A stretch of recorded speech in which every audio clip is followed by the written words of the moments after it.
Ja, najlepša hvala za to priložnost, hvala vsem za obisk, hvala založbi Mladinska knjiga, da se je odločila za ponatis.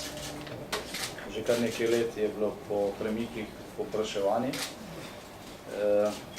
Tudi mene osebno so kakšni prijatelji, še posebej iz tujine, tudi iz Slovenije povpraševali za to knjigo in sem tudi sam par teh izvodov potem kupil antikvariatu. Mislim, da je prav in da se spodobi, da je prišlo do ponatisa. In zdaj skupaj z gospodom Logarjem in ostalim, ki so sodelovali pri tem projektu, smo se trudili, da to ni bil zgolj ponatis izdaje, ki je išla leta 1992, tudi ne tiste, ki je bila malenkostno dopolnjena, se pravi druge. Ne je bilo veliko ponatisov, iste knjige, sta pa dve verziji, druga je bila že deloma dopolnjena zaradi polemik, ki so sledile takoj po izdaji, takoj po prvi izdaji, oziroma leta 1992 za Dan državnosti. Skratka, v tej tretji dopolnjeni izdaji je 70 strani dodatnega teksta in dokumentov. Poleg voda je dopolnjeno prvo poglavje, ki je bilo leta 1992 zaradi pomanjkanja časa. Zelo hitro obdelano, napisal sem ga že točno leto kasneje, vendar pač ni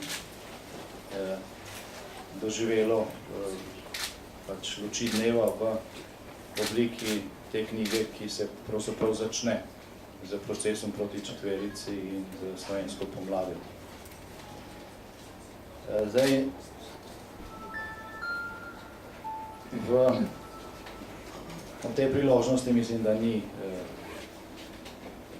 ni smiselno navajati vsega tega podrobno, kar je novega.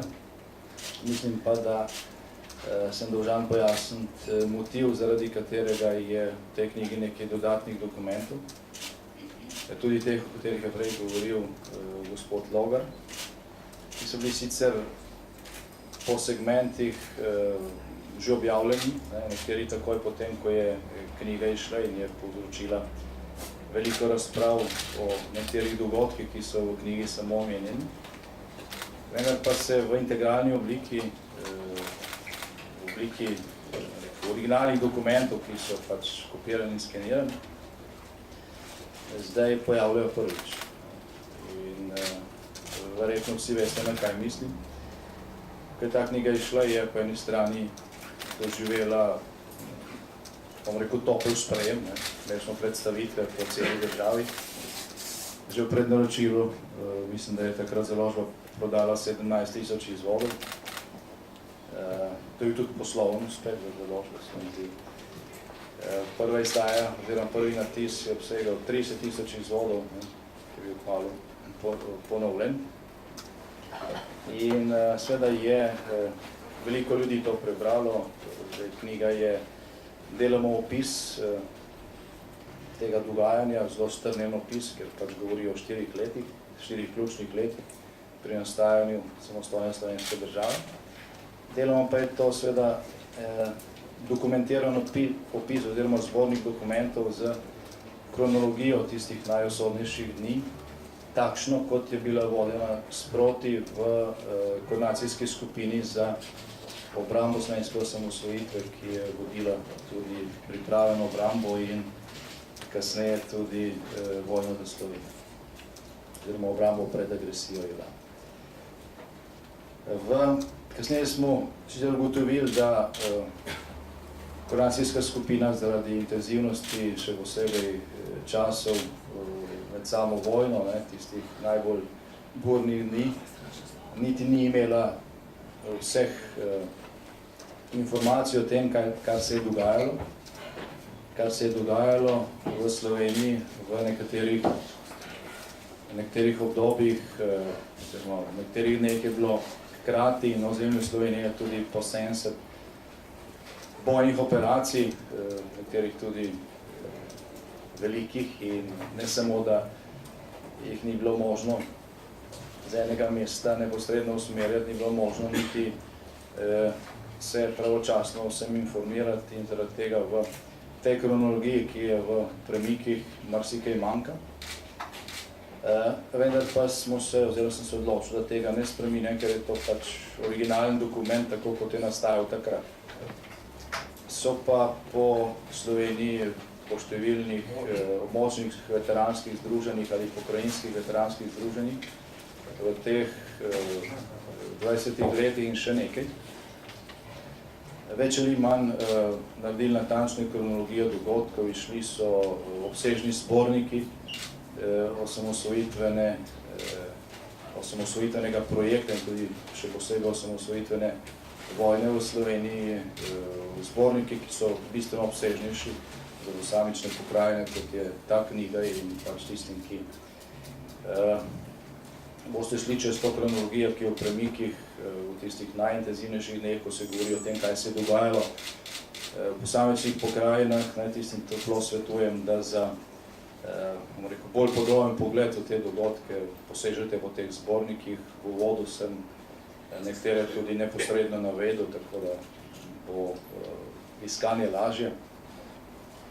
In zdaj, ko sem pač delal na tej tretji izdaji, moram reči, da sem tudi številne prvič prebral, ker prej jih ni bilo, in zvedel marsikaj novega o tem, kaj se je dogajalo takrat na terenu.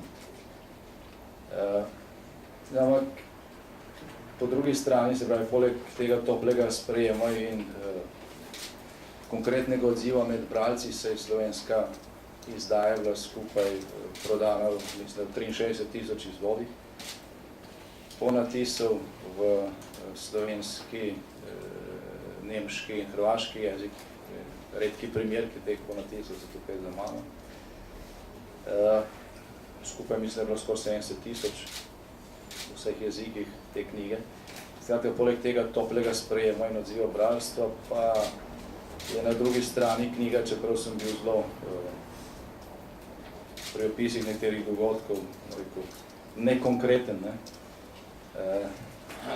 Knjiga nastajala leta 1992 v času, ko je Slovenija dobila tisto piko na i, se pravi mednarodno priznanje Evropske unije. Pisal sem je tik pred sprejemom Slovenije v Organizacijo Združenih narodov. Takrat smo živeli v nekem vzdušju, ki je danes vemo, da lažno, ampak vendar je obetalo, da bomo Slovenci znali, da tudi zaradi te izkušnje stopiti skupaj v prihodnost, in to je bil razlog, da pač marsičesa, kar predstavlja, bi lahko rekli, neko temno plat, te slovenske zgodbe o osamosvojitvi.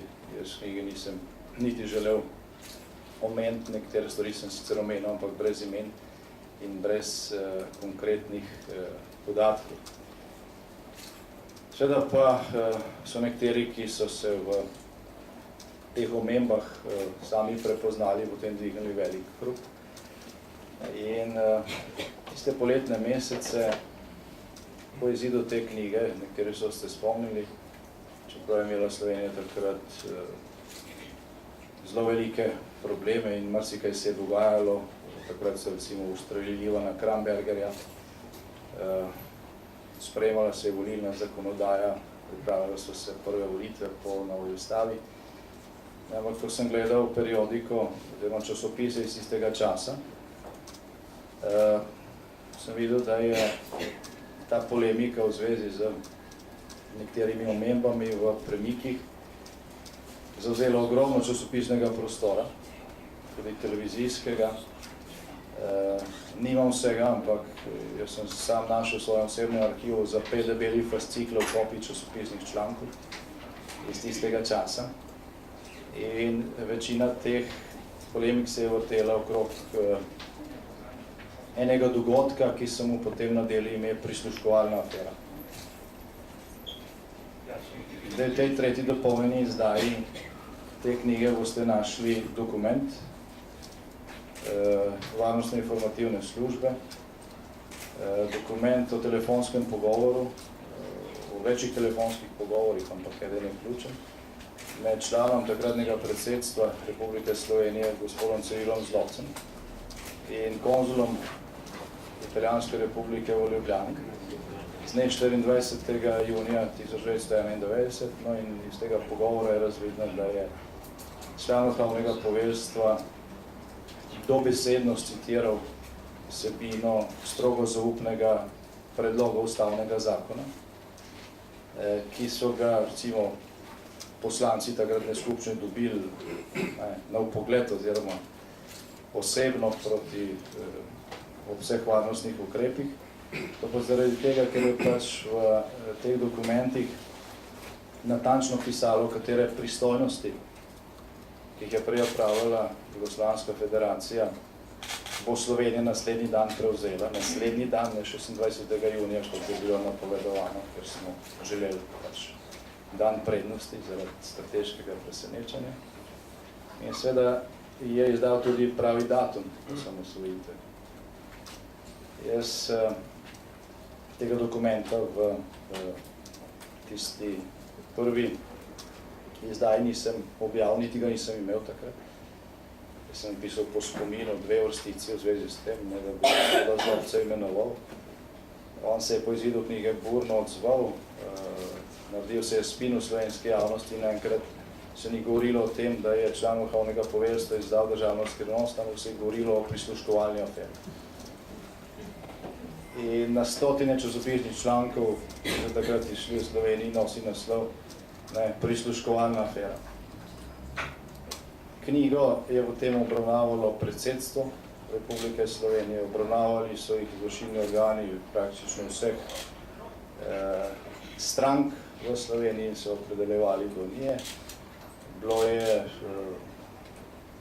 veliko število zapisov v časopisih, kjer se je nasplošno knjigo obsojalo.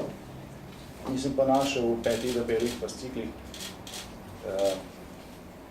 kopij časopisnih člankov ali teh polemik, niti enega konkretnega stavka iz te knjige, ki naj ne bi držal, ki naj ne bi bil resničen. Niti en dokument ni bil zanikan, niti eno dejstvo, niti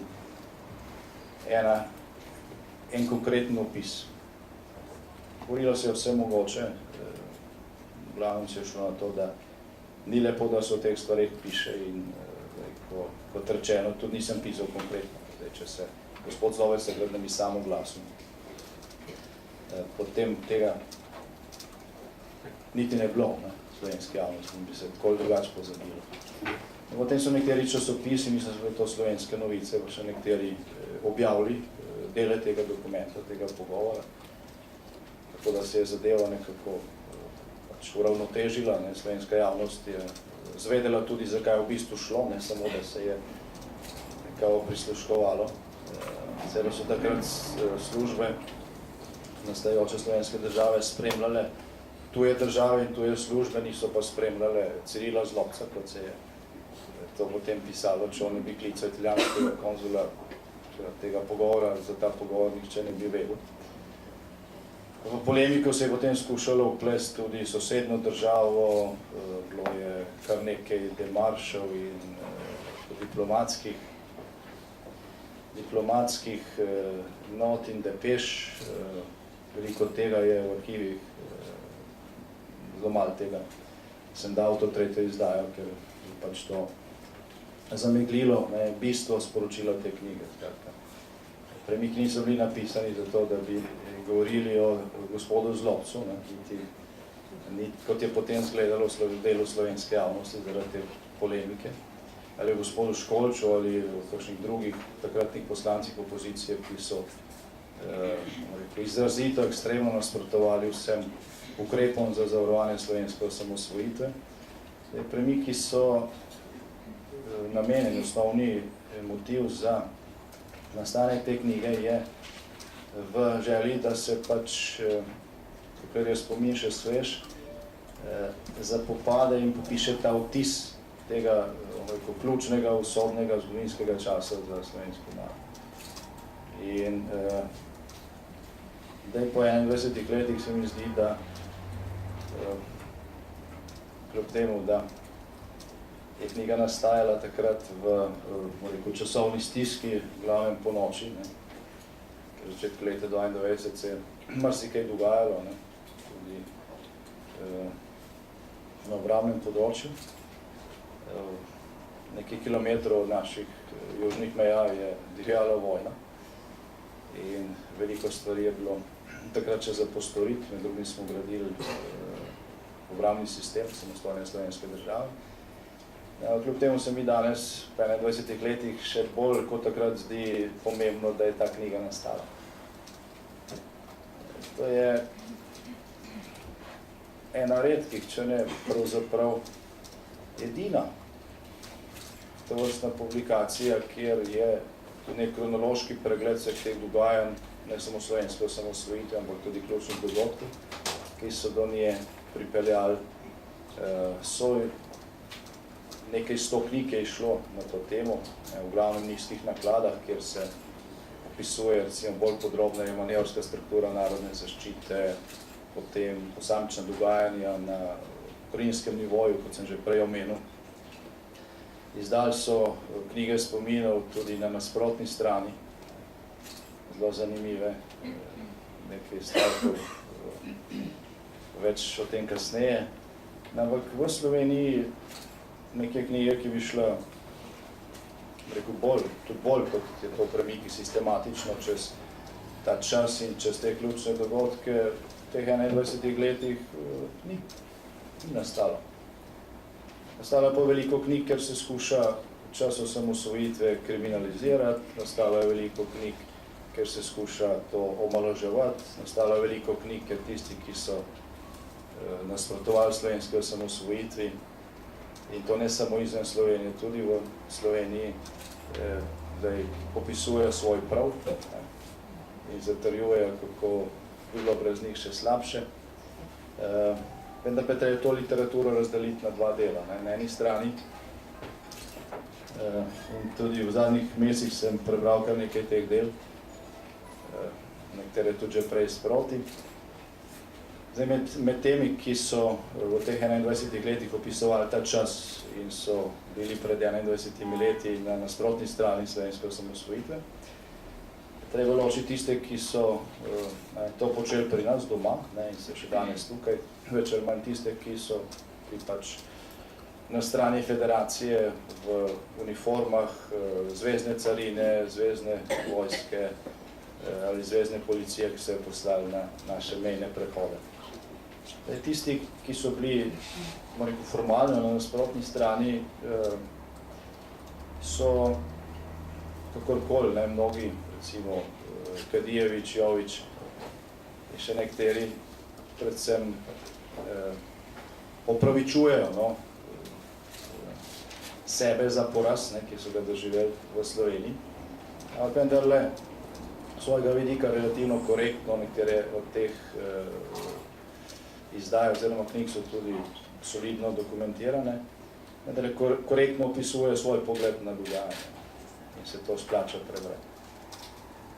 Še posebej je zanimiva knjiga, ki je šla nekaj mesecev nazaj, recimo manj kot 2 meseca nazaj v Beogradu, napisala sta dva srbska zgodovinarja, nosi naslov Vojna v Sloveniji, skozi dokumente predsedstva SFRJ.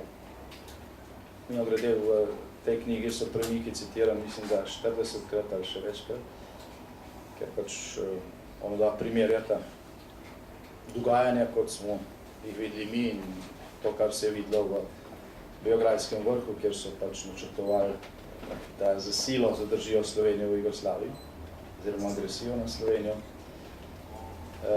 Ta knjiga je izjemno dragoceno branje, ker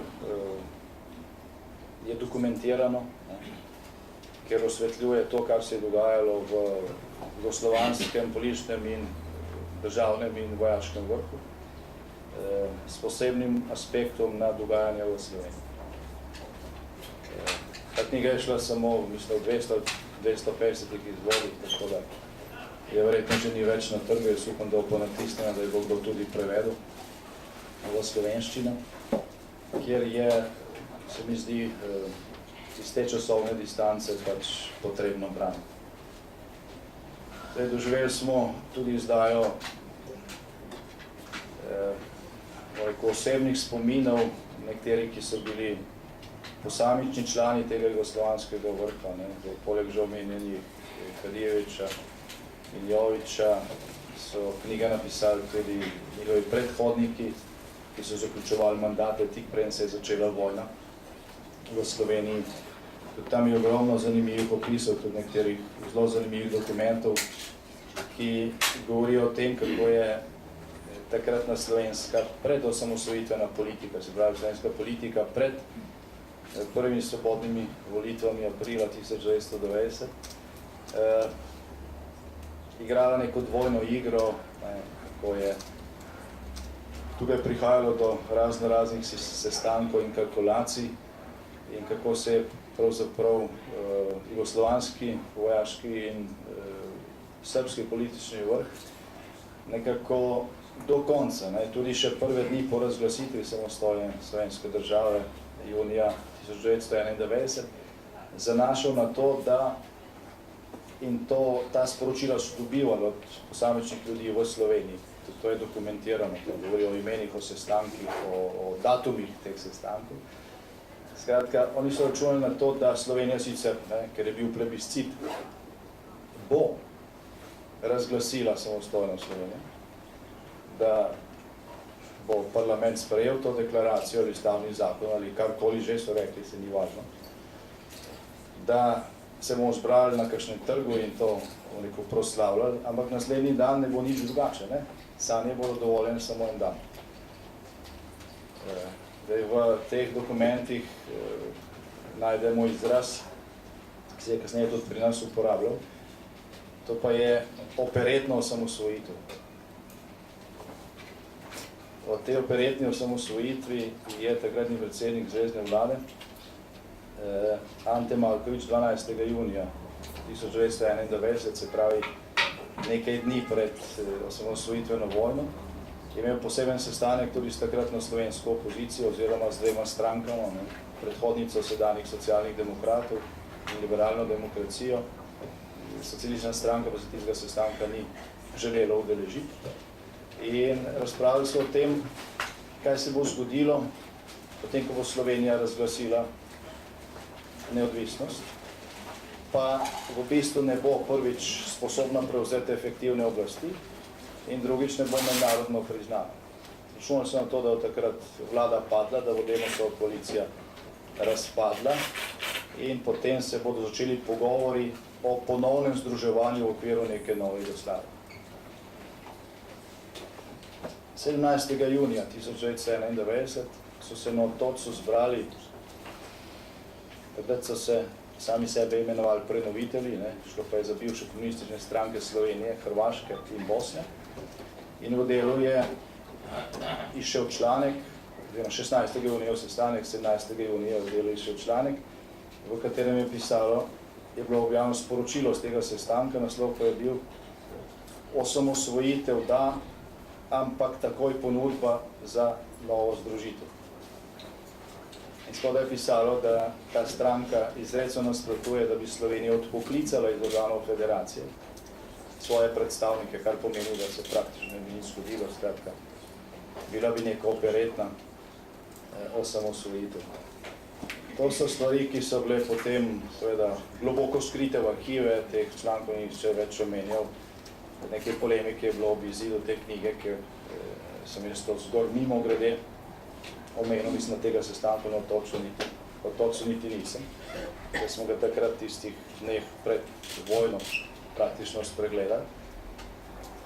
Ampak po prebiranju teh spominov ostalih udeležencev, recimo Markovića, ki je nekemu hrvaškemu novinarju v Feljtonu, ki ga je med drugim objavljal vsaj deloma tudi Slovenski večer, pa nekaj sred 90-ih let razlagal o teh dogodkih.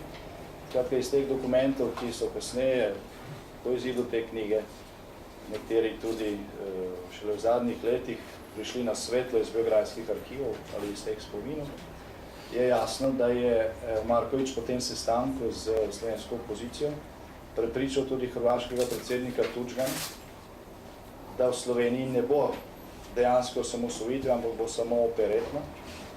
Zato naj Hrvaška bo pametnejša, naj tega niti ne napoveduje, ne sodeluje pri tem.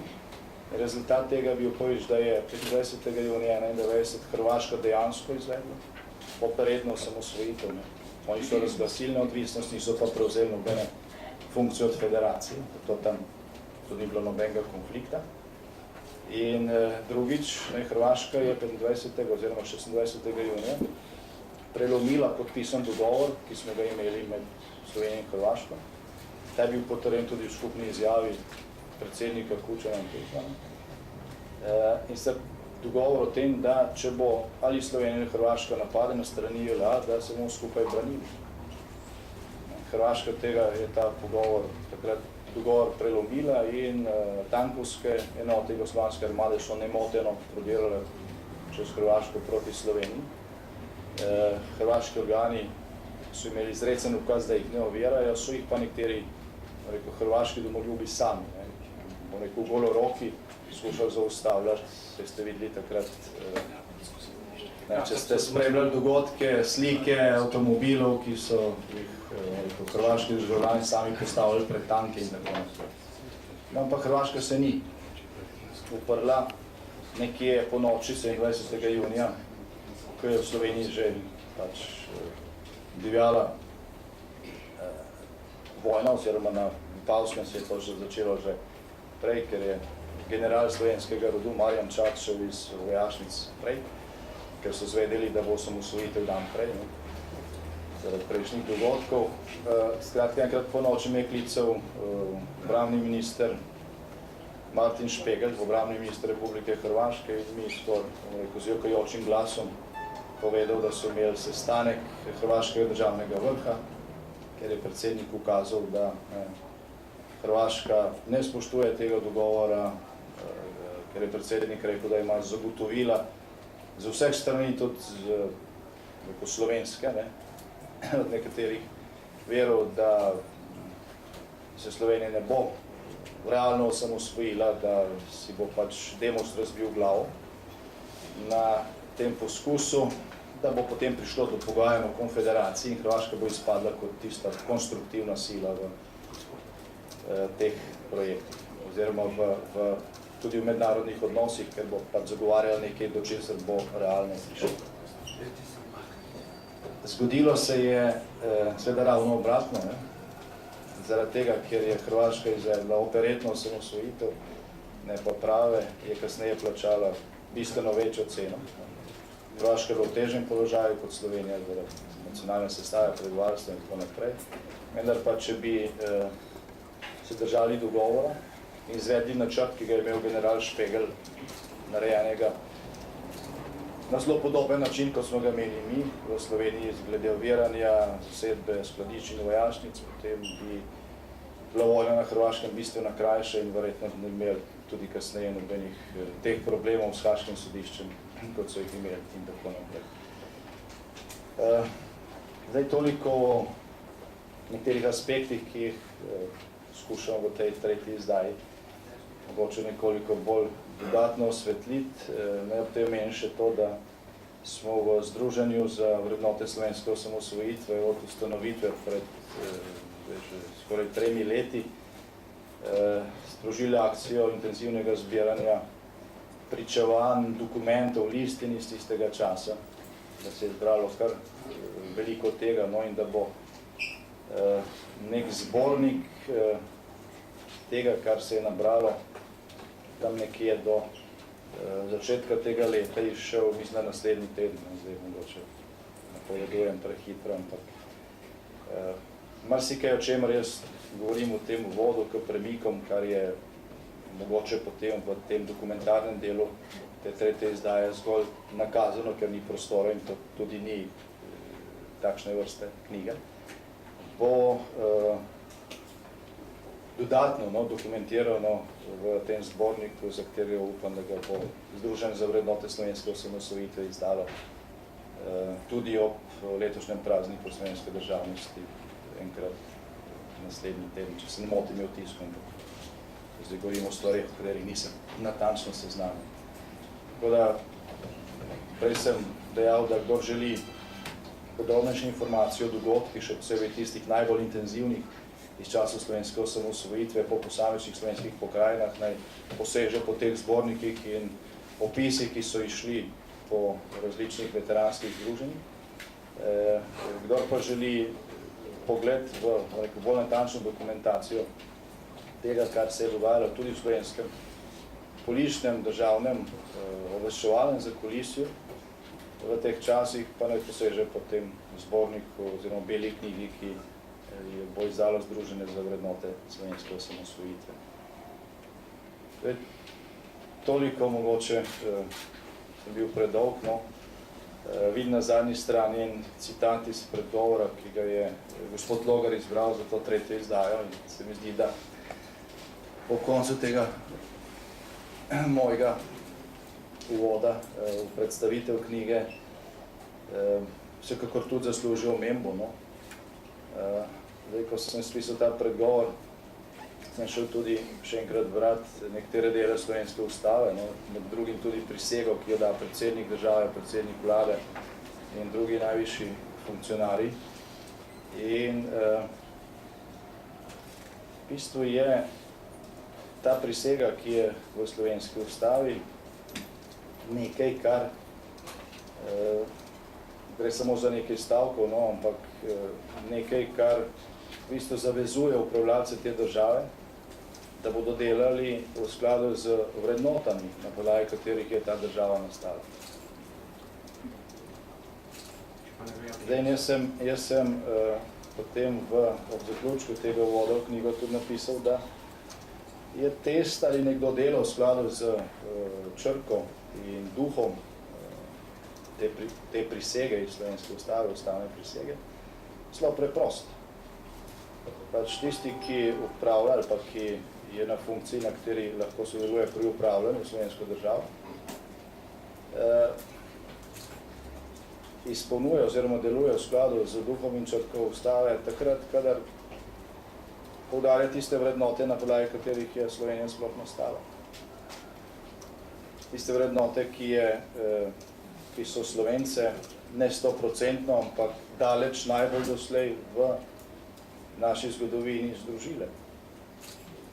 Tiste vrednote, ki so pripeljale na plebiscit za samostojno Slovenijo 20% prebivalstva in tega je še 90% ljudi glasovalo za samostojno Slovenijo. To so tiste vrednote, ki so recimo na Vipavske ceste 26. junija 1991 pripeljale goloroke Vipavce, ki so se postavili po robu tankom jugoslovanske armade, ki so v želji čim prej izpolnili ta ukaz iz Beograda, že dan prej krenili proti slovenskim mejnim prehodom. Torej, ta lakmusov papir presojanja ali nekdo dela v skladu z ustavno prisego je preprost. Če deluje in poudarja te vrednote, potem zagotovo. Če pa poudarja tiste dogodke v slovenski zgodovini, ki so slovenski narod usodno razklali, pa deluje ravno obratno. Vendar pa v slovenski zavesti zaradi propagandnih učinkov in slabe vesti tistih, ki so slovensko osamosvojitvi nasprotovali, tega odnosa ni. Bi ga pa bilo, oziroma mislim, da ga bo nujno vzpostaviti, sicer bo Slovenija v permanentni krizi in bo tisto, kar smo dobili pred 21 leti, lahko tudi zgodovinsko ogroženo. Hvala lepa.